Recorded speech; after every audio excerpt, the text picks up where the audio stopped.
This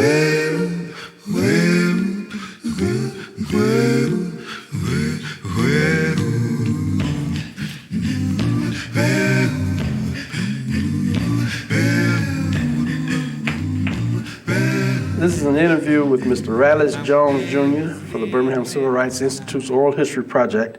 I'm Dr. Horace Huntley. We're at Miles College, November 15, 1995. Thank you, Mr. Jones, for coming out, taking time out of your schedule to sit with us today. And thank you. I just want to start by asking a couple of general questions about your background. Tell me just a bit about your parents. Where were your parents from? My parents, they was born in Marengo County, down in Thomaston, Alabama. Mm-hmm. Well, were you born in Thomaston? Yes, I was. I was born. We stayed there about a year, and we moved to Birmingham when I was a year old. Oh, okay. So you really don't remember Thomaston at that point. I'm sure you've gone back and forth to Thomaston to visit relatives. Right. Sometimes I think about it a lot. I really don't know much about Thomas at all, and really, I guess it's like they say, once you get out of the country, you don't want to go back to the country. Yeah. Have you visited much, though? Not really. As a child, I had some bad experiences, I guess, with the country. I guess one of my experiences, I had a aunt that was pretty strict, and my mother used to send the children down to visit them when we were small, and we stayed down on the farm. But it really wasn't exciting then because my uncle had been real sick, and a lot of times we didn't have anything to do. We kind of stay out in the field and very little to do. And I remember one time some of the chores I had to do. I didn't do my chores, and my aunt, I got a real bad whipping from my aunt, and I decided to try to leave the country and come back to Birmingham, and that was real bad. I guess after that experience, I didn't want to go back down. So your aunt turned you against the country, huh? Yeah, my sisters and brothers kid me about it now. They always talk about how bad my aunt whipped me, you know. So. Yeah. Tell me just a bit about your parents. How much education did they have? My mother went to, I think went to about 10th grade education. My father had very little education, about second, third, fourth grade. He was the only son out of 4 sisters. I think he did, as he grew up, he had to do more take work. Care of the family. Right. Yeah. What kind of occupations? What did they do? What kind of work did they do? I guess it was general farming down, and they do in that particular time. What about after they got to Birmingham? After they got to Birmingham, my father, I remember, started doing laundry, working in cleaners. He was a presser. Oh, he did this for a number of years, and he did. I can remember him doing construction work. They had one construction company in Birmingham. Buckhannon, I think, construction company. I remember he worked there for a while, but it didn't work that long. I think during those early years, he basically worked as a presser. And finally, as years passed, he was able to get a job at U.S. Piping Foundry, that's where he retired after 33 years of working there. Is that right? My mother did a lot of domestic work, well, not a lot occasionally, because she would have maybe 2 or 3 days a week. Did she go out to the homes, or did she bring washing and ironing into the home? She went out from the home. But did she always live at home, though? Did she ever live overnight in the homes? Because my grandmother, she did both of those, you know. Sometimes she would stay at the house and work. Other times she would bring stuff home and iron and wash. How many brothers and sisters? Yeah. I have 5 sisters and 3 brothers, and I was about to add. That's why in our early years, my mother didn't work at all. She basically raised the children, stayed at home with his kids, which it was. Because he had 9 children. It was 9, right? And where do you fit in I'm the second oldest. I had one brother. I had a brother older than I am that died. I think he was maybe 3 or 4 months old. He didn't early had an early death. I don't remember him. So you're basically the oldest. Oldest son. Oldest son. I have a sister that's older. Okay. What community did you live in when you were growing up? I grew up over in on the north side of town in the Sipico area. We moved. I remember the first community I lived in was over on Indian Ridge. That's right off of 60 over in Sipico, and we stayed around that area, right around Sipico area. Right. Can you sort of describe what the community was like? What kind of people live there? What kind of occupations did people have?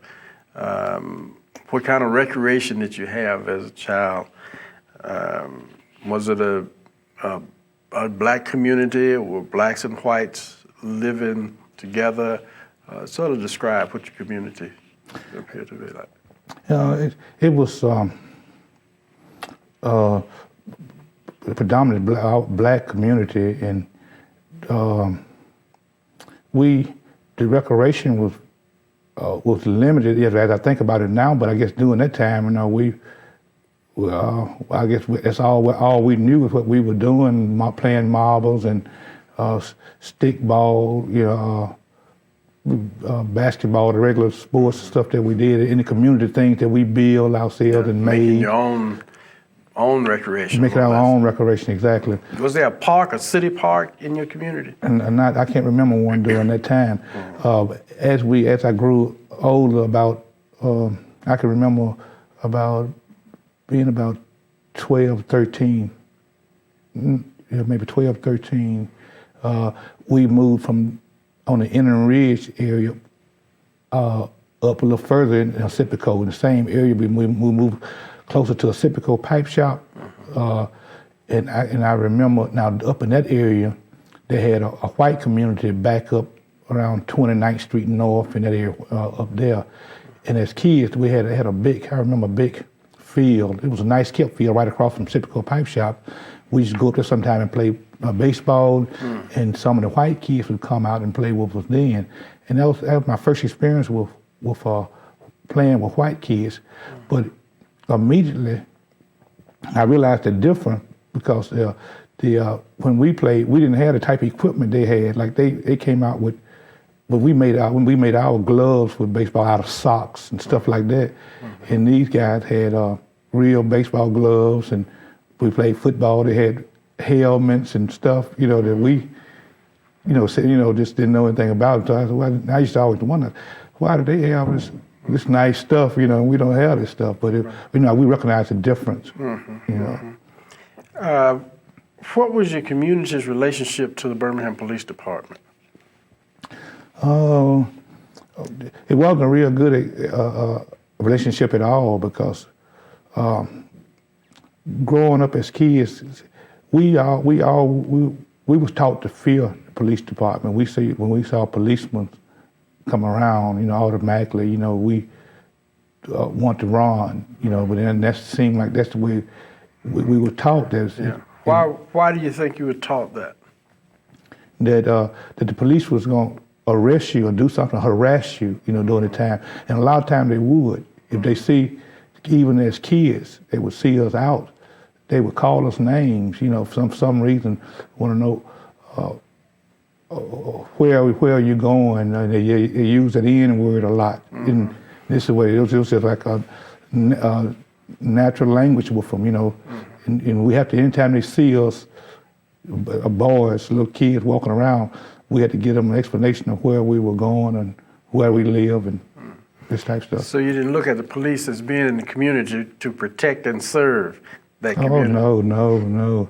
We looked at the police as coming to harass us or do something to us, that maybe we see them, that we wondering what they hoping that they wouldn't take us to jail. Yes. Tell me, where did you start first grade?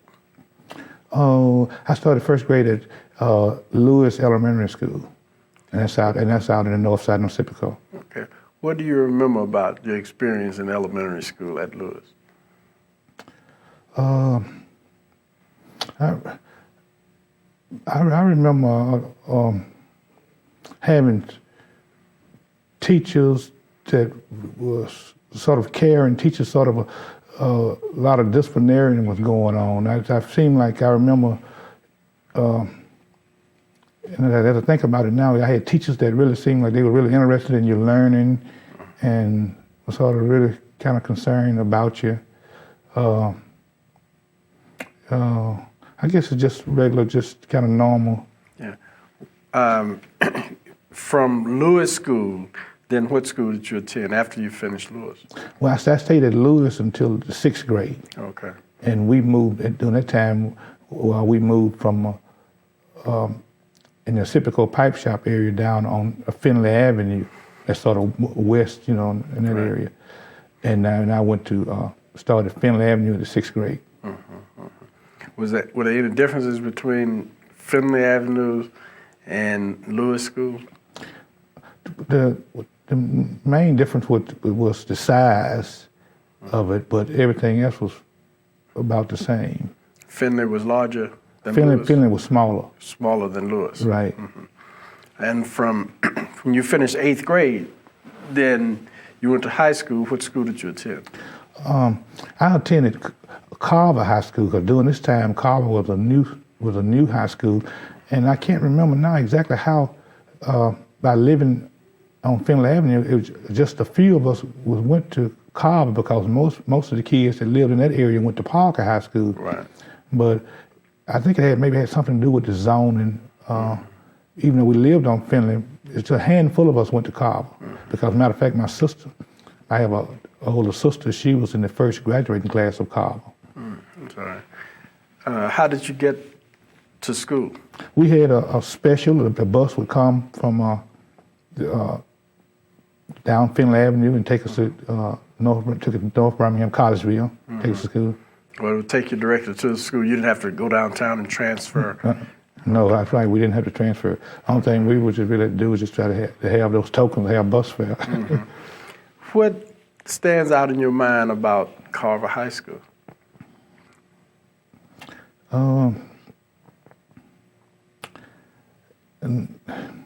Really nothing in particular. It was exciting because I guess after I had always liked sports, and after I got to Carver High School, I guess the idea of being around the crowd, the large number of kids, and even though I didn't play sports in school because I had to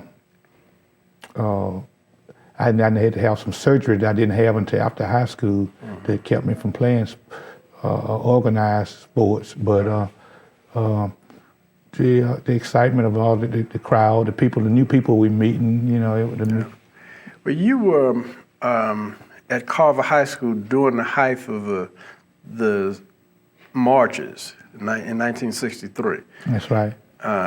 And you became involved with the movement. How did that happen?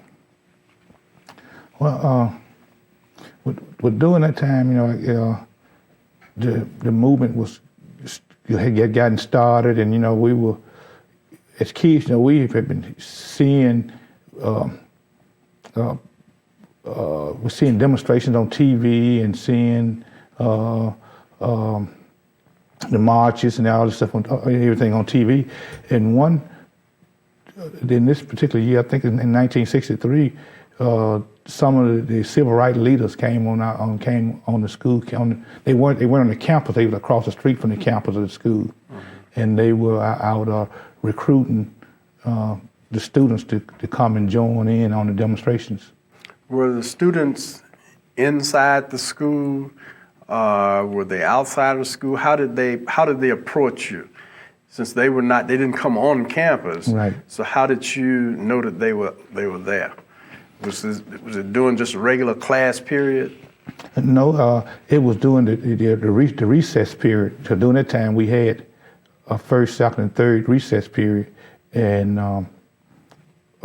and I can't remember exactly what recess I was on this particular day, but I realized that all the excitement was going on campus, when I came out for recess, and a lot of the students was kind of gathered around the campus close to the street, where the civil rights leaders was across the street, and they were talking to them with. Do you remember what they were saying? I know it's been a long time. But. Yeah, I can't really remember what they were saying, but it had something to do with the fact that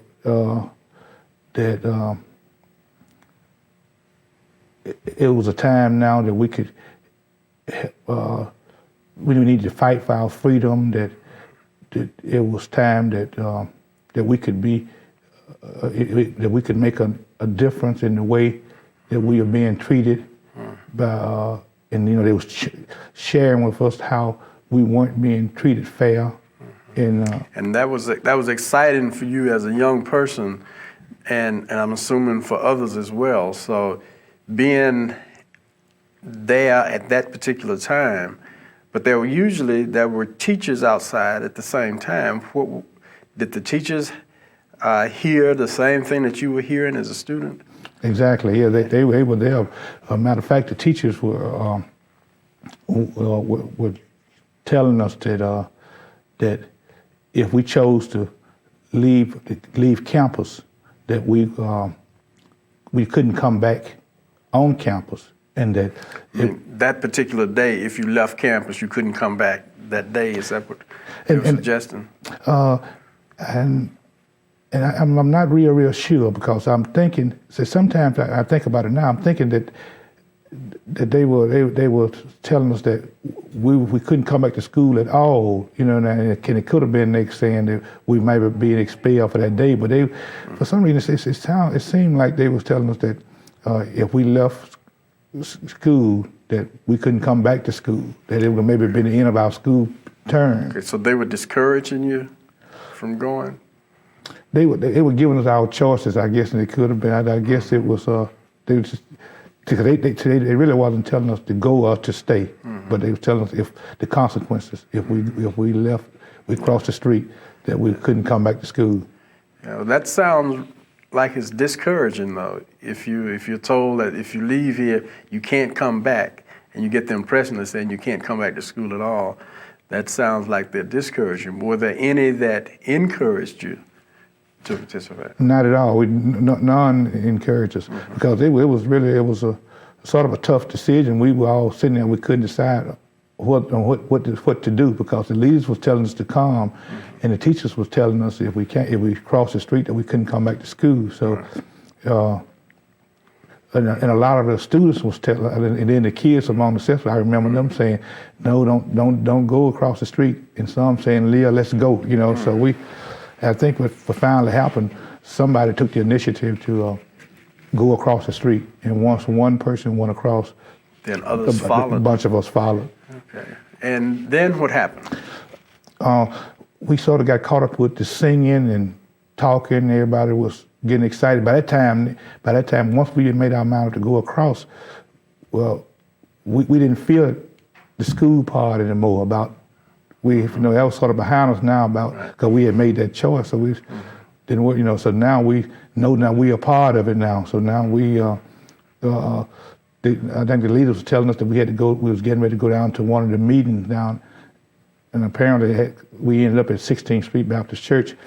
And and I remember us doing a lot of singing, and we was pretty happy, pretty excited about it then. Who was the principal of your school at the time? Let's see.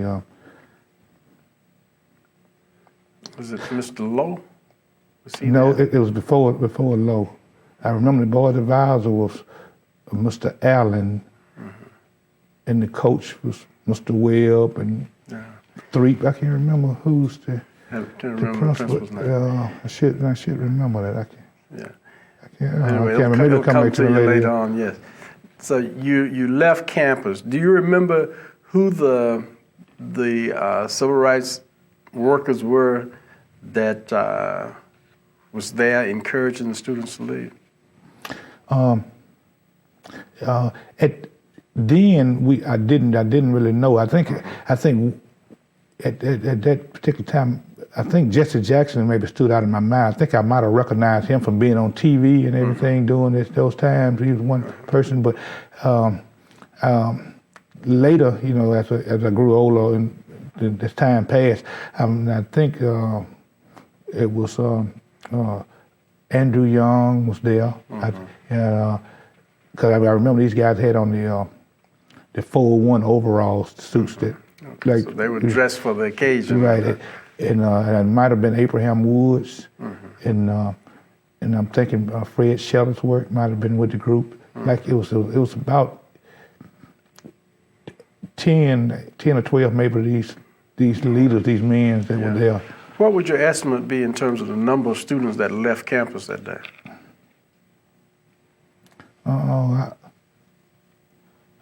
I would say that day, in my group, maybe 100. Okay. So it's quite a large group. 75, 100, I would think. And how did you get from the school to 16th Street Baptist Church? Well, we had to walk. I can't remember what route we took, but I can't, remember the details. But I can't remember riding, so I know we had. So you walked. Right. And then when you arrived there, then you went into the church, and what happened at the church? Well, we had a briefing there. They was telling us that what was to be expected. They was letting us know that explaining to us that the march was a nonviolent march demonstration, going to be nonviolent. If anybody had any type of weapons, at that time to bring them forward. Did anyone have any weapons? Oh yeah, we had some weapons. So some few people, we had pocket knives and stuff like that. So the ones that had them, I can't remember having one. I don't think, but they took up all the pocket knives and they told us that we were going to go to jail. I think, or probably go to jail, and that we was, they tell us how long we probably would be in jail, and that they would get us out of jail. When you arrived there, what was the atmosphere like? It was exciting and it was scary, because we knew that the policemen was outside. Inside the church, it was a good feeling, because we in there, we felt safe inside the church. Were there others there when you arrived? Yes, the church was full. A good crowd. I remember it being full, and we felt safe inside the church. And I was feeling inside the church. I was feeling. I was feeling, I want to say it's good to be participating. I felt feeling a part of it now, the movement. I was sort of got caught up in it this time now. So especially when hearing how these leaders speak to us, like motivating us and telling us, how that we didn't have to really worry about anything, that they was with us and everything gonna be okay, Had you previously attended any of the mass meetings that had been held at the churches? No, not at all. It was all more of an emotional thing that happened that day. Spontaneous at that particular day. Exactly. Because I had no idea I left home that morning that I would be in jail that night. Well, after then the sort of orientation, what happened? We were, I think, placed in groups. I think that we were assigned to different groups, and we were given, some of us was given signs, and we had maybe a leader leading us to, we were going to be going toward town. So you left the church. And as you left the church, what did you see when you came out of the church and you looked out? What did you see? Do you remember what the view was like? It's like a lot of people was all around the outside of the church now. And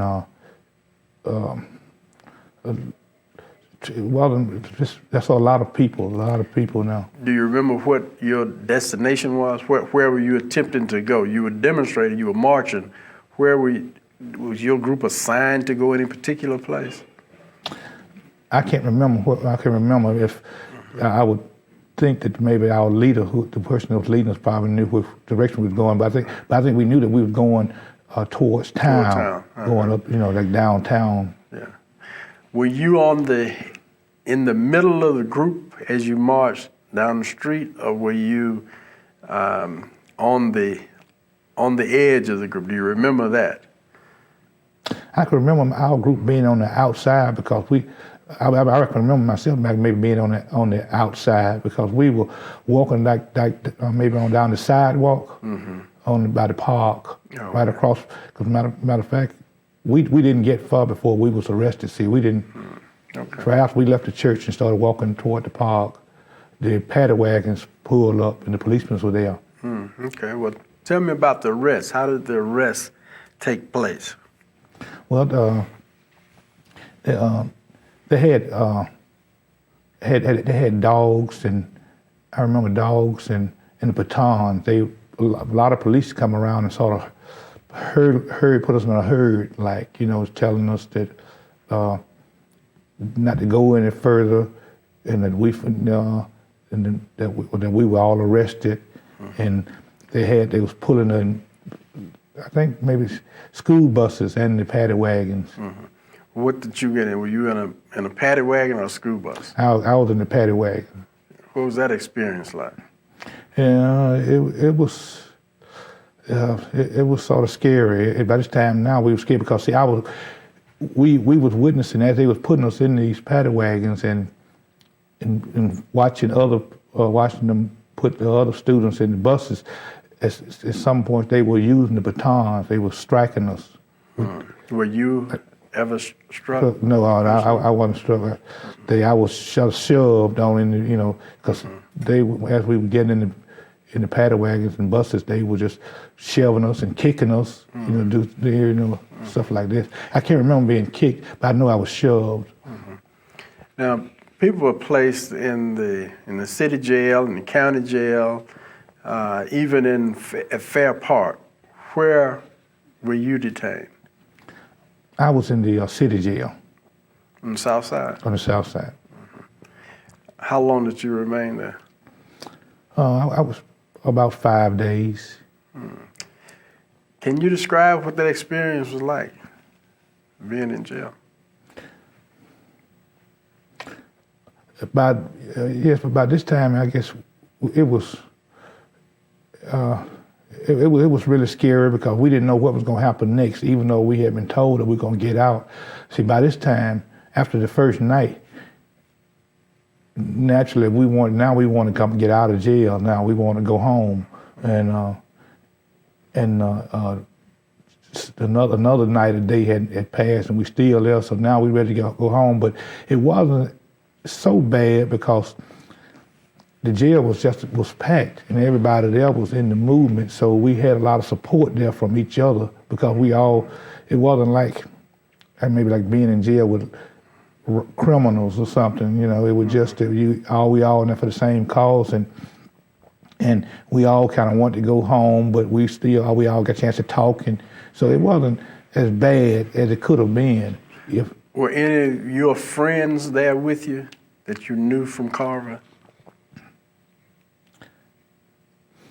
Not in the cells, or not in my block. So all the people that were around you were people that you had just met since you had been in the movement. And maybe from other different schools and people. That's right. A lot of young people. Were there young people and older people? All were young people. All young. All these were students. Okay. And you spent 5 days there. What was the accommodations like? What was the food like? And where did you sleep? And what kind of did they have you work? Did you do any work while you were there? No, we didn't do anything like work. We slept on floors or in some of those iron beds that they had. But there's so many of us, we couldn't all get in the beds. They had some on the floors and in these beds. I remember the food was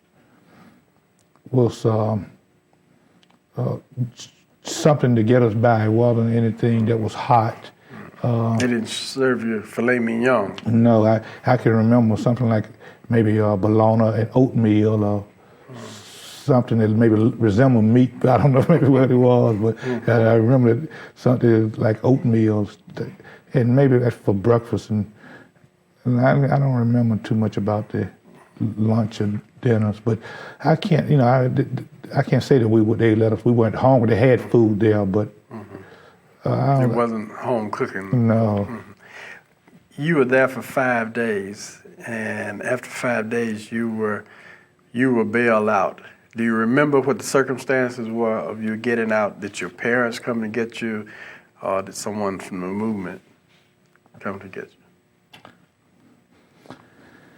I can't remember. I'm thinking maybe it was my parents and the movement. But one thing I want to bag up about, one experience I remember in the jail that we were there. We did a lot of singing. So I think it had to be something. It was maybe some of the adults, some leaders, some of the civil rights leaders probably was there in jail with us also because we often sing. And when we started singing, one particular night, a day we were singing, they cut off all the ventilation. Got real hot in there, it stayed off for like hours, to get us to be quiet. Well, did that help? Were you quiet as a result of them turning off it was an air conditioner, I'm assuming? Yeah, I guess it was air conditioning for a while, but then we started back, After you were released from jail, did you go home? Did you go back to the church or to the movement? Do you remember what happened after you released? And what time were you released? Do you remember that? Was it during the day or was it at night? It was during the day, and